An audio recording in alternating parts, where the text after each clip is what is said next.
بسم الله الرحمن الرحيم. اللهم صل على محمد وآل محمد. لا حول ولا قوة إلا بالله العلي العظيم. أعوذ بالله من الشيطان الرجيم. بسم الله الرحمن الرحيم. الحمد لله رب العالمين والصلاة والسلام على خير خلقه محمد وآله الطيبين الطاهرين ولعنة الله على أعدائهم أجمعين من يومنا هذا إلى قيام يوم الدين. ناظرین کرام، السلام علیکم ورحمۃ اللہ وبرکاتہ. الصراط ٹی وی کی جانب سے یہ پروگرام آپ کی خدمت میں پیش کیا جا رہا ہے. 15ویں رمضان المبارک کی تاریخ وہ مبارک تاریخ ہے کہ جس میں ہمارے اور آپ کے دوسرے امام حسن مجتبیٰ علیہ السلام اس دنیا میں تشریف لائے، اور اسی مناسبت سے یہ پروگرام پیش کیا جا رہا ہے. لہذا اس مبارک موقع پر سب سے پہلے میں سرکار حضرت حجت عجل اللہ تعالی فرجہ الشریف کی بارگاہ میں ہدیہ تبریک و تہنیت پیش کرتے ہوئے آپ تمام حضرات کی خدمت میں مبارکباد پیش کرتا ہوں. امام حسن علیہ السلام جو ہمارے اور آپ کے دوسرے امام ہیں، آپ کی ولادت باسعادت سن 3 ہجری میں ہوئی ہے. جناب ام الفضل جو ایک باعظمت خاتون ہیں، انہوں نے خواب دیکھا کہ حضور سرور کائنات کے جسم اقدس کا ایک ٹکڑا ان کی آغوش میں آ گیا. خواب سے بیدار ہوئیں، تعبیر سمجھ میں نہیں آئی، کافی پریشان تھیں. حضور کی خدمت میں حاضر ہوئیں، اپنا خواب بیان کیا تو حضور نے ارشاد فرمایا کہ گھبرانے کی بات نہیں ہے، عنقریب میری بیٹی فاطمہ کے یہاں ایک فرزند پیدا ہونے والا ہے جو تمہاری آغوش کی زینت بنے گا. امام حسن علیہ السلام کی ولادت کے بعد سرور کائنات جب بیٹی کے یہاں تشریف لائے تو امیر المومنین سے فرمایا کہ یا علی، تم نے اس بچے کا نام کیا رکھا ہے؟ امیر المومنین نے جواب دیا کہ میں آپ پر سبقت کیسے حاصل کر سکتا ہوں؟ تو حضور نے فرمایا کہ یا علی، جب تم مجھ پر سبقت حاصل نہیں کر سکتے تو میں اپنے پروردگار پر کیسے سبقت حاصل کروں؟ اسی کے بعد جبریل امین نازل ہوئے اور پروردگار عالم کا تحفہ درود و سلام پیش کرنے کے بعد بارگاہ رسالت مآب میں یہ عرض کی کہ پروردگار عالم کا ارشاد ہے کہ علی کی نسبت آپ کے لیے ویسی ہے جیسے موسیٰ کے لیے ہارون تھے. لہذا اس بچے کا نام ہارون کے نام پر رکھا گیا ہے، اور یہ نام شبر ہے، جس کا اگر عربی میں ترجمہ کیا جائے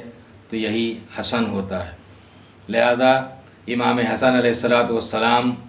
سن 3 ہجری سے لے کر اور 28 صفر سن 11 ہجری تک آپ اپنے جد پیغمبر اکرم کے ہمراہ رہے. جس طرح امام حسین علیہ السلام کے لیے روایات اور تواتر کے ساتھ روایات موجود ہیں، اسی طرح امام حسن علیہ السلام کے لیے بھی روایات موجود ہیں کہ حضور اپنے اس بڑے نواسے کے لیے کبھی ناقہ بنتے تھے اور کبھی دوش پر سوار کیا کرتے تھے، کبھی خوشبو سونگھا کرتے تھے. سن 11 ہجری کے بعد 75 دن یا 90 دن ماں کا ساتھ رہا، اور اس کے بعد صدیقہ طاہرہ بھی اس دنیا سے رخصت ہو گئیں. سن 11 ہجری سے لے کر 21 رمضان سن 40 ہجری تک اپنے پدر بزرگوار امیر المومنین امام المتقین علی علیہ السلام کے ہمراہ رہے. وفات پیغمبر اکرم کے بعد سے لے کر جو زمانے کی نیرنگیاں شہادت امیر المومنین تک تھیں وہ سب آپ نے دیکھیں اور ان کا مشاہدہ کیا. امیر المومنین کے شانہ بشانہ تحفظ اسلام کے لیے آپ کوشاں رہے، کوشش کرتے رہے، چاہے وہ جمل ہو، چاہے صفین ہو، چاہے نہروان ہو. کوئی بھی ایسا موقع نہیں ملے گا کہ جب آپ اپنے پدر بزرگوار کے ہمراہ نہ رہے ہوں اور آپ نے واقعاً رفاقت کا حق نہ ادا کیا ہو. شہادت امیر المومنین علیہ السلام کے بعد آپ امت کے امام قرار پائے اور آپ کی امامت کا آغاز ہوا، لیکن 6 مہینے ہی میں کچھ ایسے حالات پیدا ہوئے کہ آپ کو معاویہ سے صلح کرنا پڑی۔ لیکن آپ یاد رکھیں کہ شرائط صلح معاویہ کی جانب سے نہیں تھے، بلکہ شرائط صلح تمام کے تمام امام حسن علیہ السلام کی جانب سے تھے، اور ان شرائط میں سب سے بنیادی شرط یہ تھی کہ معاویہ قرآن و سنت کے مطابق عمل کریں گے۔ دوسری شرط یہ تھی کہ معاویہ کو اپنے بعد کے لیے کسی کو جانشین نامزد کرنے کا حق نہیں ہوگا۔ تیسری شرط یہ تھی کہ امیر المومنین پر جو سب و شتم ہو رہا ہے اس سب و شتم کو ختم کرنا ہوگا۔ اور کچھ ایسے حالات پیدا ہوئے، واقعاً مظلومیت امام حسن کچھ ایسے حالات پیدا ہو گئے کہ صلح کے بعد جس طرح پیغمبر اکرم کی صلح پر لوگوں نے شک کیا تھا،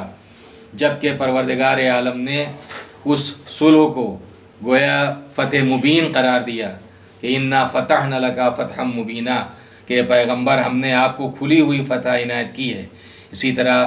اپنے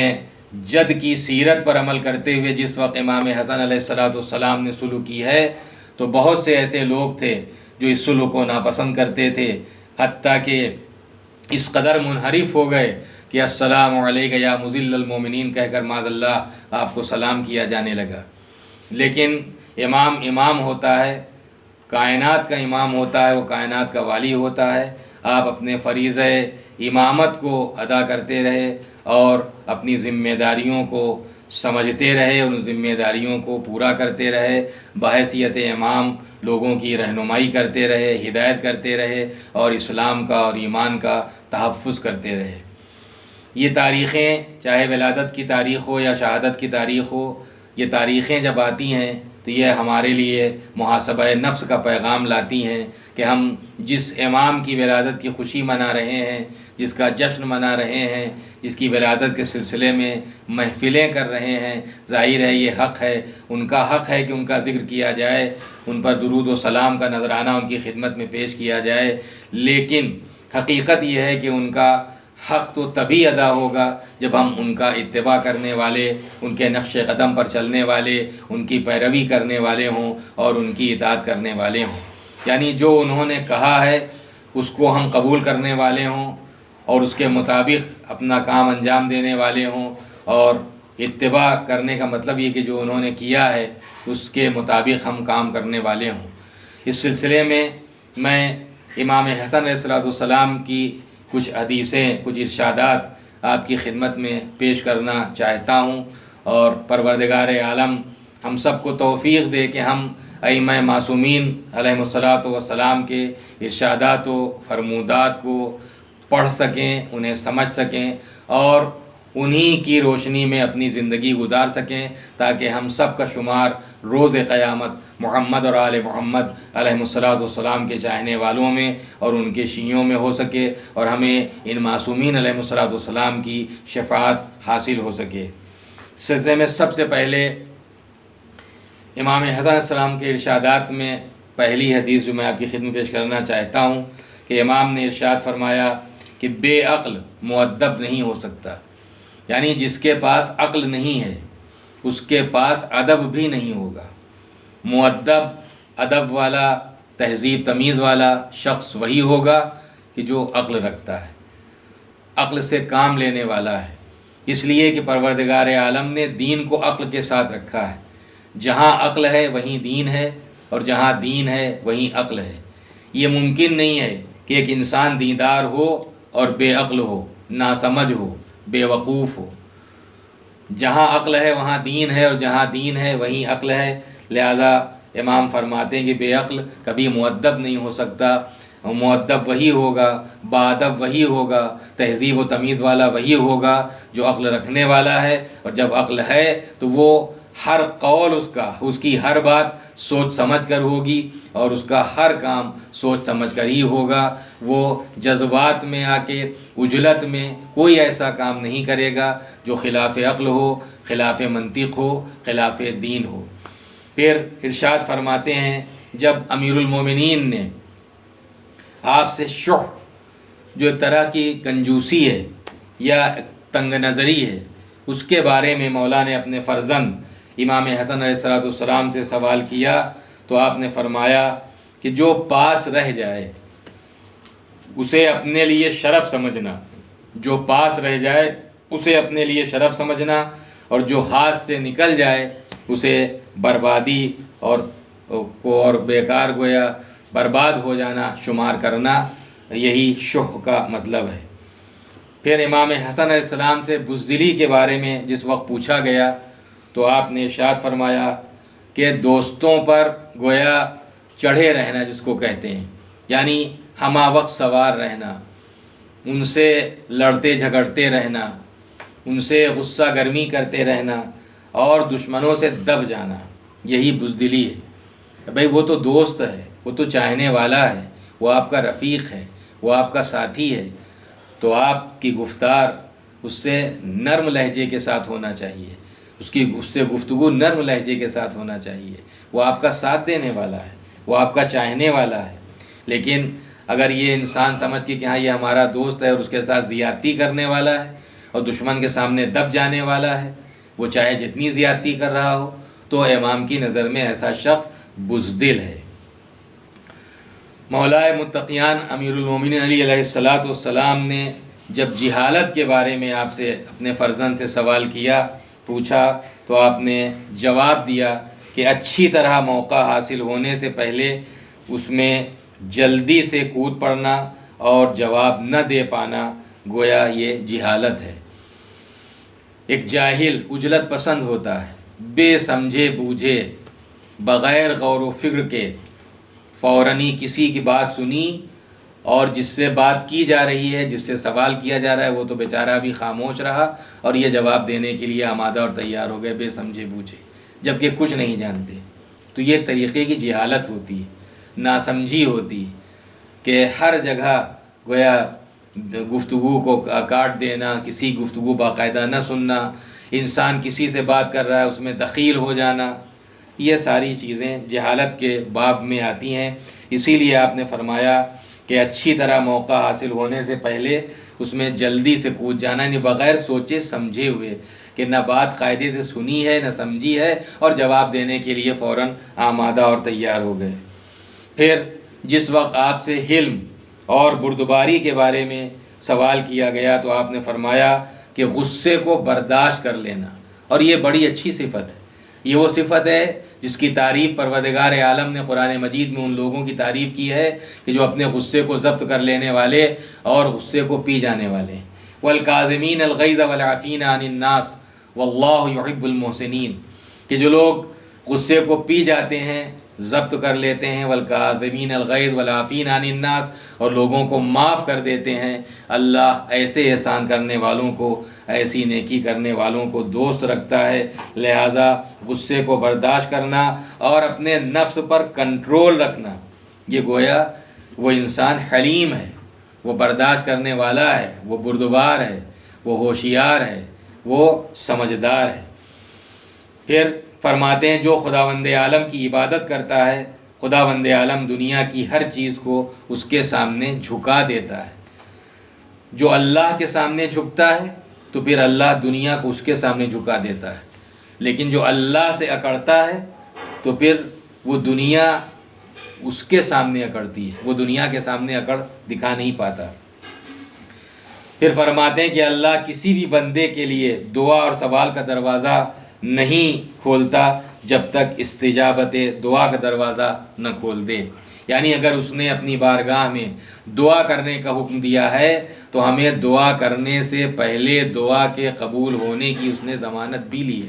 کہ تم مجھ سے دعا کرو، میں تمہاری دعاؤں کو قبول کرنے والا ہوں، تم مجھ سے سوال کرو، میں تمہیں عطا کرنے والا ہوں۔ پھر فرماتے ہیں کہ جس کے دل میں خوشنودی پروردگار کے علاوہ اور کوئی خواہش نہ ہو، میں اس کی دعا کے قبول ہونے کی ضمانت لیتا ہوں۔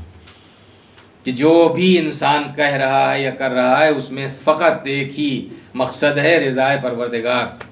خوشنودی پروردگار کے لیے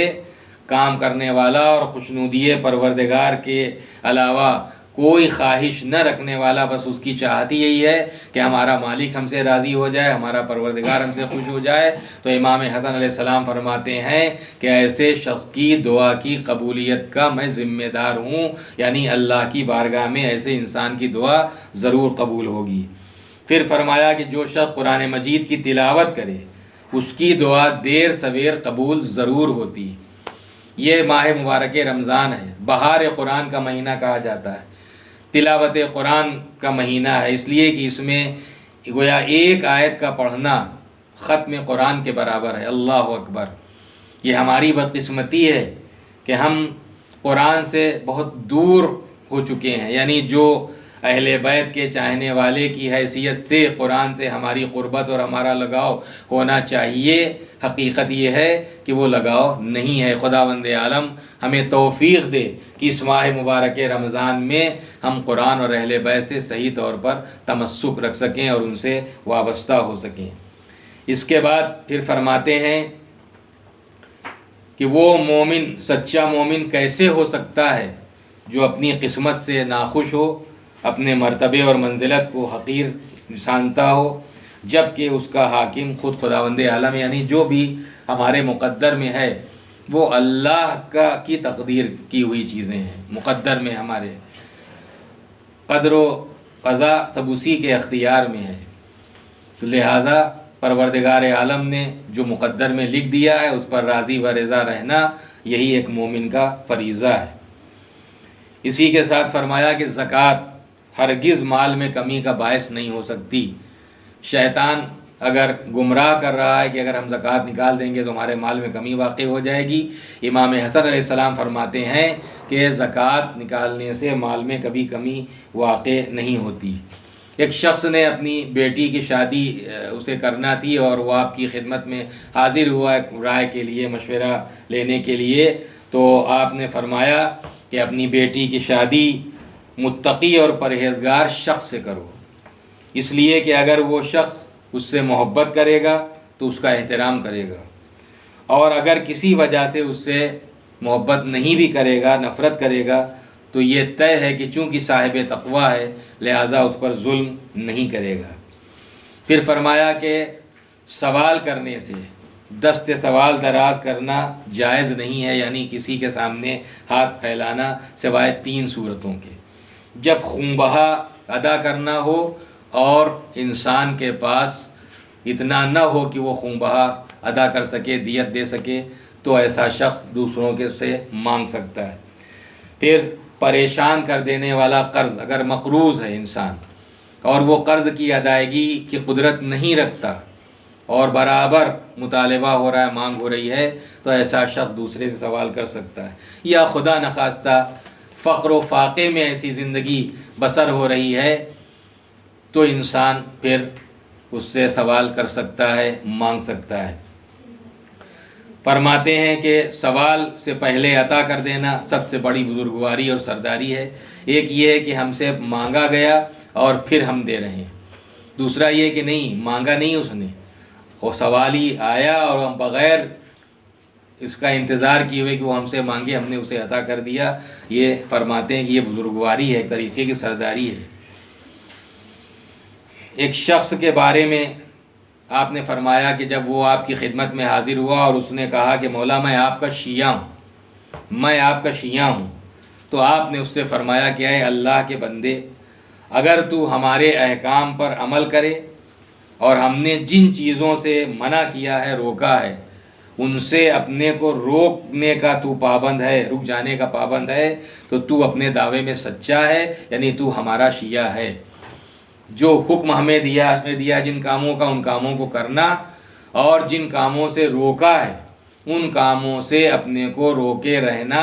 یہ حقیقت میں ایک سچے شیعہ کی علامت اور پہچان ہے۔ اور اگر ایسا نہیں، پھر فرمایا کہ اگر ایسا نہیں ہے تو ایسا دعویٰ کر کے اپنے گناہوں میں اضافہ نہ کر، یعنی اگر تو ہمارے احکام پر عمل کرنے والا نہیں، اگر تو ہماری اطاعت کرنے والا نہیں، تو پھر اور یہ دعویٰ کہ ہم شیعہ ہیں تو حقیقت میں یہ گنہگاری ہے۔ اگر واقعی سچائی ہے تو ان تمام گناہوں سے، تمام باتوں سے اپنے کو روکنا جن سے امام نے روکا ہے، اور ان تمام باتوں کو، اعمال کو انجام دینا جن کے کرنے کا حکم دیا ہے۔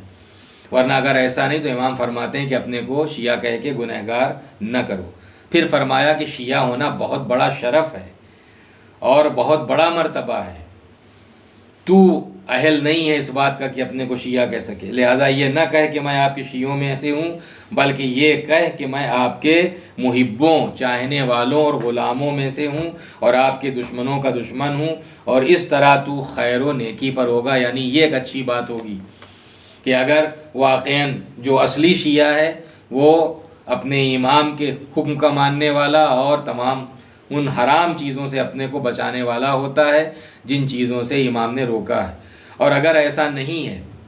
تو یہ شیعت کا دعویٰ کھوکھلا ہے۔ ہاں، ہم یہ کہہ سکتے ہیں کہ ہم مولا کے غلام ہیں، ہم ان کے محب ہیں، ہم ان کے چاہنے والے ہیں، اور ہم ان کے دشمنوں کے دشمن ہیں، ان سے دشمنی رکھنے والے ہیں، اسی میں ہماری خیر ہے، ہم جیسوں کی بھلائی ہے۔ خداوند عالم بحق محمد و آل محمد خصوصاً اس مبارک تاریخ میں امام حسن مجتبیٰ علیہ الصلاۃ والسلام کے صدقے میں یہ ہم سب کی دعاؤں کو قبول فرمائے۔